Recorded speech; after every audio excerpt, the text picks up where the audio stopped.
dhageysanay reeyaan bajaajo cod laga duubay horta Soomaaliya fudeed yoosan idin qaadin dhuusaatiin ma fahanteen nin inaag way isbariyaan way istuugaan qamarba meequu soo barinayna naag aan la barbarin mujida oo dhulka la isku dhigino la tuugsanin labadeeda lugood in la kala furo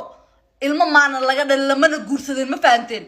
dadka dhahay naaya cunug wacal waay ma idinka ogeedin toosh ma ku heysay markii wacalnimo iskaaga dhalaayeen xitaa waxa dhici karta meer qarsooni inay ku wada guursadeen taan aan waxa marqaati ka inuu shaqeeyaa uu ku meeri taas ba aan cadeen igugu filan ma fahanteen warkiinaan iyo gabaadooyinkiin islaamooyinkiin candadiina iyo siilkiin isku dhaxdhacay wixii galay wixii ka soo baxay ogeedin aayadu way ogtaa wixii gal iyo wixii ka soo bax ma fahanteen gabadha yarta aad dhali kartiin mujida oo kintirkiina la fac ka fuqaday balaa idinku dhacday taan waxa la hadlayaa maxaa la jiro odayga xunka sarqaanka oo khamar maala dhaha wariyaa adoo boor ka baxayo baahi futada la qiicaysa ba inay ku jabjabatay nin rag ka soo dhigatay eeyo marqaanka loo waayo jisaarka gabadhana walaacay ninka way ku walci kartaa maxaa dad waxa arkay naago mujida xaarka ninka ku walcayday xaarkaaga ii kan marka soo xarta ayadan jecel way ku walacday waana lis jeclaa kara nin naag awal ba is jeclaa lahaayeen